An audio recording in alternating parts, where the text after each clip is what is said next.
Olá, tudo bem? Eu sou Antônio Carlos Valença Pereira, diretor técnico da Valência Associados Aprendizagem Organizacional e da Holland Systemic Solutions. Eu gostaria nesse momento de tratar sobre a questão da complexidade, um tema hoje de grande interesse na academia e, sobretudo, no mundo dos negócios. Esse tema não é uma opção abstrata, digamos, uma teoria preferencial ou reservada apenas para membros da academia. A complexidade está presente em todos os fenômenos e fatos da vida, dos mais simples aos mais sofisticados, especialmente nas decisões no mundo dos negócios. É uma forma própria de pensar que aceita e que trabalha com o múltiplo, o variado, o contínuo, o interligado, mas, sobretudo, aceita e trabalha com o inesperado, o surpreendente, o contraditório, o inconciliável, o cruel, o misterioso, o inexplicável e, muito fundamentalmente, o incontrolável, indo contra a teoria dominante na sociedade. Nós controlamos muito pouco e desejamos muito. Temos pelo menos 6 níveis de complexidade no pensamento. No primeiro nível, nós temos o pensamento imediatista, linear, reativo. No segundo, nós temos o pensamento adaptativo. No terceiro nível, nós temos o pensamento preventivo. Num quarto, nós temos o pensamento criativo. Num quinto, nós temos o pensamento estrutural e sistêmico. E, finalmente, num sexto nível, nós temos o pensamento complexo. O pensamento linear, reativo, ele é mecânico, causal, direto. A produz B. A é causa e B é seu efeito imediato. Depois B produz C. C produz D. E assim sucessivamente. Quem pensa assim, pensa que sempre há uma causa e seu efeito direto. E cria, então, uma visão de mundo decorrente de que a vida deve ser conduzida com soluções imediatistas, pragmáticas, mecânicas, controláveis. Quem pensa assim, pensa que tudo tem solução, que tudo pode ser resolvido como uma questão de engenharia. Neste mundo, nessa visão de mundo, não há espaço para se conviver com o talvez, com o possível, com o contraditório. Cria-se assim um mundo de certezas, de certos e errados, de sabedores e de ignorantes. Cria-se o mundo das posses, dos ganhadores e dos perdedores. Foi assim que fomos ensinados por séculos e séculos nesse modelo, desde que perdemos uma relação natural com o ambiente, com a terra, com o semelhante e, finalmente, com os artefatos da cultura e com o trabalho do semelhante. Com essa percepção de que o mundo tem sempre uma causa direta, nós criamos artefatos e nos apegamos a esses artefatos, nos apegamos a bens, nos apegamos a sentimentos e emoções.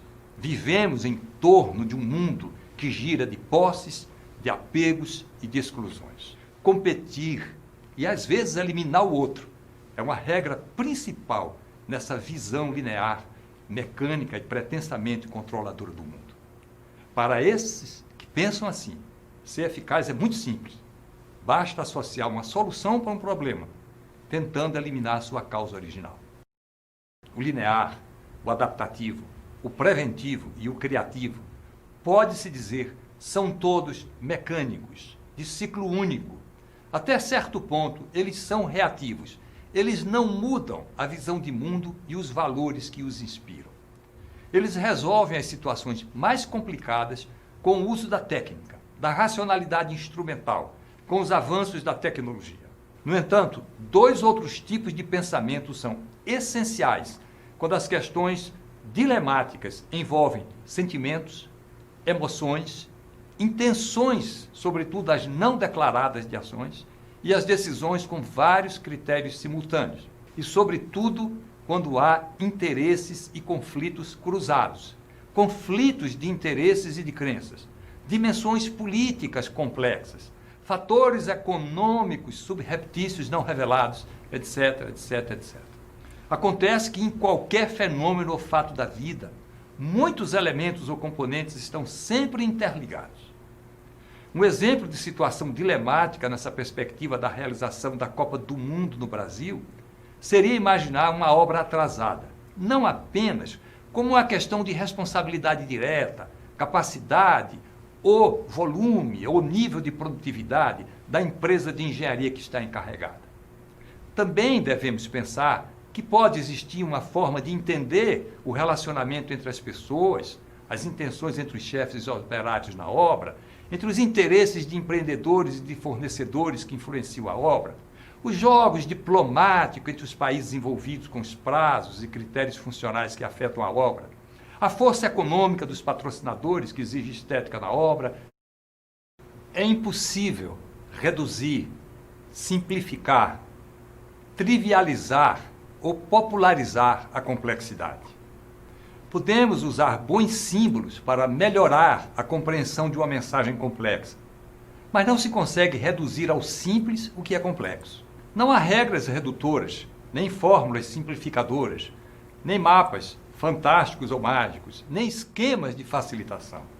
A complexidade exige um pensamento aberto, abrangente, mediador, flexível, fluido, dialético. Exige uma nova visão de mundo, uma perspectiva mediadora que aceita e procura compreender as relações e as mudanças constantes do real através de sucessivas mediações, identificando aquilo que permanece, que é constante em meio às mudanças.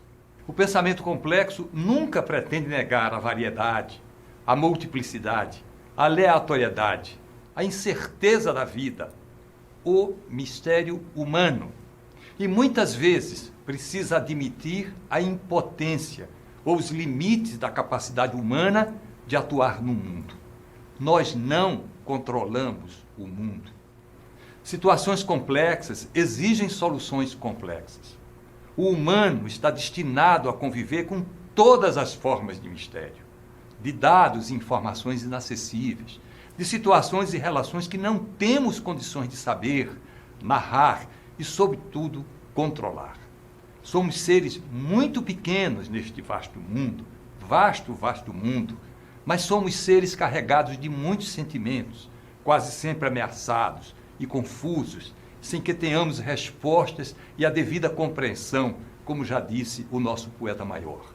Também somos seres de apreciação, de celebração, de contemplação da vida. Tenho falado em mistério, a vida é um grande presente, um mistério amoroso. O pensamento complexo baseia-se nas pesquisas e nos trabalhos práticos de milhares de pessoas com ampla utilidade para as várias atividades da vida humana, a biologia, a linguística, a administração, a psicologia, a medicina, a engenharia, a sociologia, a antropologia social, mas muito especialmente para as diversas pesquisas, as teorias mais sofisticadas sobre a necessidade urgente de um acordo político internacional e de uma nova concepção de vida e de valores para, de fato, buscarmos a sustentabilidade do planeta. Nesse objetivo, é essencial, primeiro, assumir condutas como a de praticar as nossas crenças, assumindo a nossa causalidade no mundo e não transferindo para os outros sempre a causalidade do mal. Segundo, conviver com seriedade e transparência diante dos pontos de vista contrários. Transparência e teste do ponto de vista contrário. Não simpatia gratuita para ouvir pacientemente coisas que nós discordamos. Terceiro, precisamos conversar produtivamente, testar aquilo que acreditamos e testar aquilo que os outros acreditam. Respeitar o outro como um semelhante, tentando falar de uma forma simétrica, igual, recursiva, dialogal, mas, sobretudo, testável. Essas três condutas nos levam a não nos deixarmos enganar com discursos vazios, demagógicos, fofos, sobre igualdade, justiça, amor, compaixão. Essas palavras são patrimônios elevados da história da humanidade e não devem ser trabalhadas de forma vã e de forma demagógica ou de forma retórica. Ou praticamos isso, ou isso não existe. Vivemos e nos entendemos com o uso da linguagem, em especial quando somos verdadeiros, com os verdadeiros compromissos que assumimos daquilo que cremos e daquilo que nos responsabilizamos, agindo de acordo com valores dignos, simétricos e democráticos com os nossos semelhantes. Falar e agir são fundamentais para se elaborar uma teoria do que é de fato uma prática social, produtiva ou improdutiva, democrática ou não democrática, justa ou injusta. Falar de boas práticas sociais não pode ser um discurso e nem elaboração de compêndios. Boas práticas é aquilo que nós observamos e que faz bem a todos. Buscar a justiça. Buscar a justiça é um dos mais altos desiderados da convivência social. Isso não é obra nem de demagogia, nem de transmissão de pensamento, nem de treinamento, nem de transmissão de informação. Isso é um processo reflexivo. Isso é um processo dialogal. Isso é um processo, basicamente, de estabelecimento de acordo de igualdade, com responsabilidade exercida.